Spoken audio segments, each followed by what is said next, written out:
वस्त्रों को बनाने और उनको निर्माण करने में किन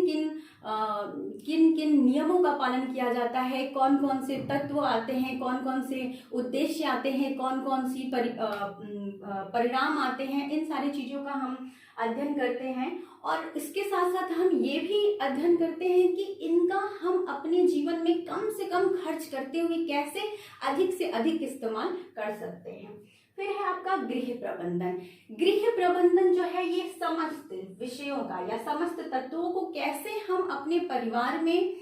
इस्तेमाल करें, उनको रिसोर्सेज के तौर पे कैसे हम यूज करें और अपनी ज़्यादा से ज़्यादा आवश्यकताओं को कैसे पूर्ण करें, इसका हम यहाँ पर अध्ययन करते हैं। फिर है आपका शिशु देखभाल एवं बाल विकास। किसी भी परिवार की जो पहला पॉइंट जो होता है वो होता है शिशु, तो उसकी देखभाल एवं बाल विकास यानी विभिन्न चरण। जब हमारा जन्म होता है और जन्म से लेकर मरण तक के बीच में जितने भी आपके स्टेप्स आते हैं, जितने भी स्तर आते हैं, उन डिफरेंट स्तर में किस प्रकार से हमारे शरीर में हमारे शारीरिक, मानसिक और सामाजिक कैसे कैसे परिवर्तन आते हैं, उन सारी चीज़ों पे हम यहाँ पे विस्तृत इसमें अध्ययन करते हैं। फिर है आपका प्रसार शिक्षा। प्रसार शिक्षा जो है ये समस्त विषयों का आप बोल सकते प्रिंसिपल है या महान उद्देश्य है। कैसे कि आपने पोषण के बारे में पढ़ लिया, वस्त्र तंतु के बारे में पढ़ लिया, गृह विज्ञान के बारे में पढ़ लिया, शिशु की देखभाल और बाल विकास की पढ़ लिया और सिर्फ अपने तक ही सीमित है, तो इससे क्या होगा कि केवल आपका ही परिवार उससे लाभान्वित होगा, बाकी किसी को सोसाइटी में या समाज में या आपके अगल बगल में किसी को भी उसका लाभ नहीं मिलेगा। तो जब हम इसे आप ऐसे समझ सकते हैं कि ये बहुत ही स्वार्थ हो जाएगा कि हम बस अपने बारे में सोच रहे हैं, और स्वार्थ जो होता है वो किसी भी उद्देश्य को नगण्य या निम्न बना देता है।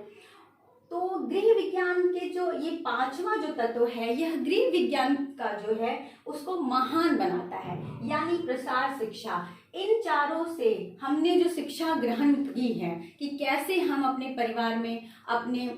कम संसाधनों के साथ अपने आप को हम इन्हेंस कर सकते हैं, बढ़ा सकते हैं, आगे बढ़ा सकते हैं, उसको हम स्वयं शिक्षित होने के साथ साथ समाज में भी उसको हम प्रसारित या उस समाज में भी हम उसको प्रसारित करते हैं। प्रसार शिक्षा, इसको इंग्लिश में बोलते हैं एक्सटेंशन। एक्सटेंशन आप लोगों ने सुना होगा, एक बोर्ड होता है जिसमें वायर होती है और उसको हम मेन स्विच में लगाते हैं और वायर से खींच के और जहाँ मर्जी वहाँ ले जाके और आराम से मोबाइल लगा के फ़ोन में चार्ज करके और फ़ोन चार्ज करके वहीं पे गेम खेलना स्टार्ट कर देते हैं। तो आप ऐसे समझ सकते हैं कि ये आपका बिजली का पॉइंट है और ये आपका एक्सटेंशन है,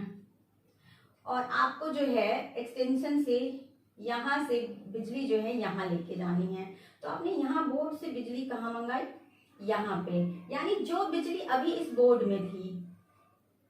उसको आप खींच के कहाँ लेके गए, जहां आप इसको लेके जाना चाहते हैं, यानी आपने उसको क्या किया, प्रसारित किया। यानी वो जहां एक बंद डब्बे में या बंद दीवार में अब तक जो बिजली थी उस बिजली को आप खींच के इनहेंस करके एक्सटेंड करके आप वहां तक लेके गए जहां तक आप लेके जाना चाहते थे, और इस तरह से वो आपको क्या कर रहा है, फायदा पहुंचा रहा है जहां पे आप इसका फायदा लेना चाहते हैं। तो प्रसार शिक्षा में भी यही प्रक्रिया होती है कि हमने जो विभिन्न तत्वों से ज्ञान प्राप्त किया है उसको हम जो है किताबों से निकाल कर व्यवहार में लाकर और व्यवहार से लाकर निकाल कर उसे समाज में लाकर प्रसारित करते हैं।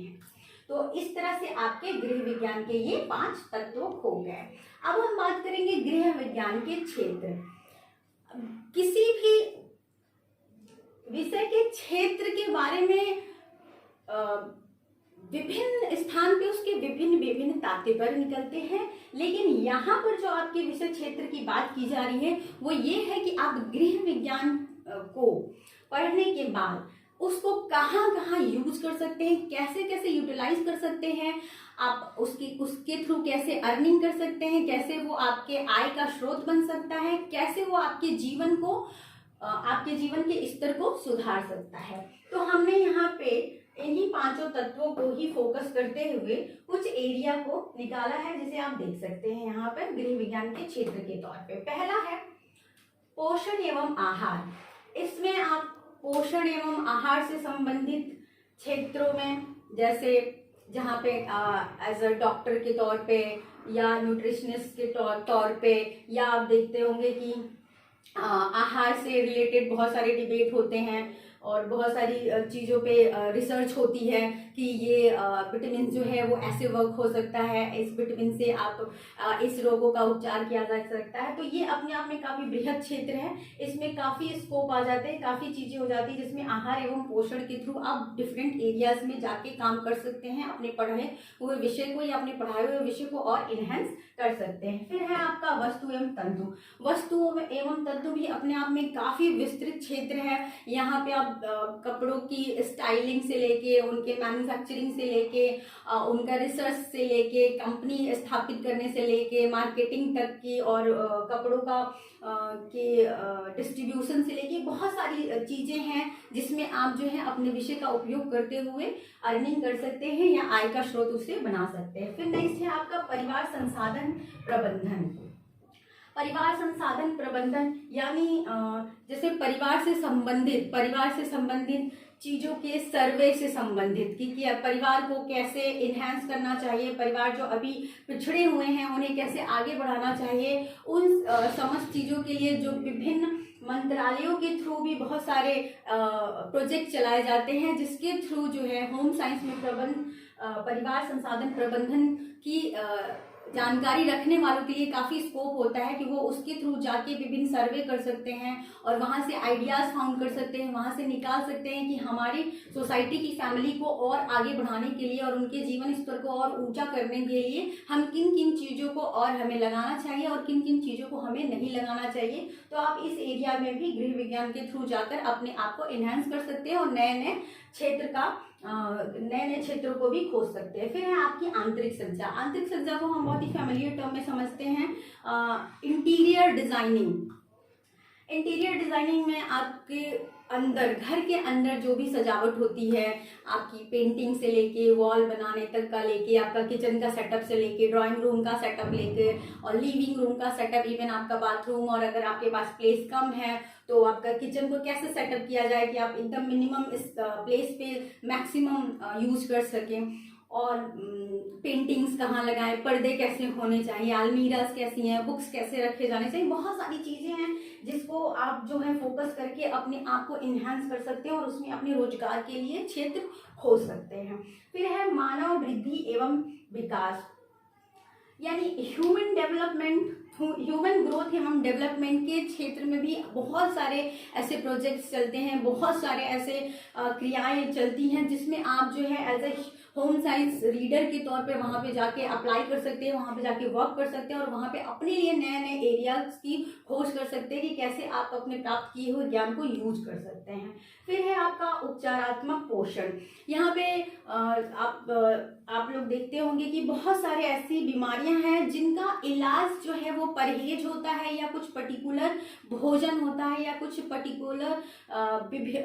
पर्टिकुलर प्रकार का भोजन होता है जिसके थ्रू ही उस बीमारी को कंट्रोल कर सकते हैं। जो सबसे कॉमन एग्जांपल है हाई ब्लड प्रेशर या शुगर, ये सारी बीमारी जो बहुत ही आम सब में देखने को मिल जाती है और जिसको कहते हैं कि इस बीमारियों का इलाज नहीं है, जिसे आप जो है इसे परहेज से और प्रिकॉशन लेके ही कंट्रोल रह सकते हैं। तो उसमें जो है कुछ इस तरह से डाइट बनाई जाती है कि आप कितना प्रोटीन लें, कितना कार्बोहाइड्रेट लें, ताकि आपकी जो है आपके शरीर की आवश्यकता भी पूरी हो सके और वो शरीर में आपके जाके नुकसान भी ना करे और आप में जो ये बीमारी है उसको बढ़ाए नहीं बल्कि उसको धीरे धीरे कम करते हुए और शायद एक समय ऐसा भी आए कि उसको ठीक कर सके। तो उस तरह के पोषण को हम उपचारात्मक पोषण कहते हैं।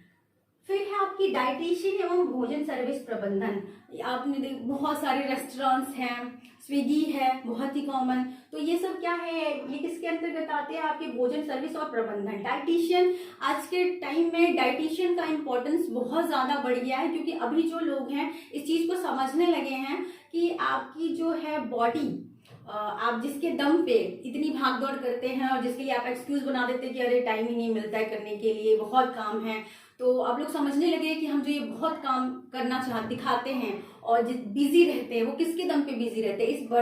इस शरीर के दम पे। तो सबसे पहले इम्पोर्टेंस किससे देनी चाहिए, शरीर को, और उसे जैसे खाना पीना आवश्यक है उसी तरीके से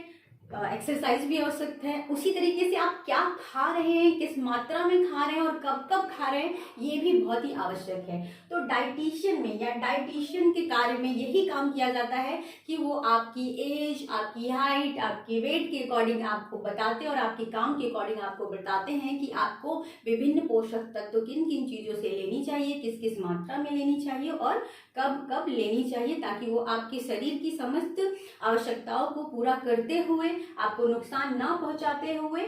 और आपको जो है सदैव सदैव के लिए स्वस्थ बनाए रखें। तो इस तरह से आज गृह विज्ञान के तत्व क्षेत्र को हमने यहाँ पे ग्राफ के तौर में लिख दिया है। वन व्यू आप इसको देख सकते हैं। अगर आपको कोई क्वेश्चन है तो आप कमेंट बॉक्स में पूछ भी सकते हैं।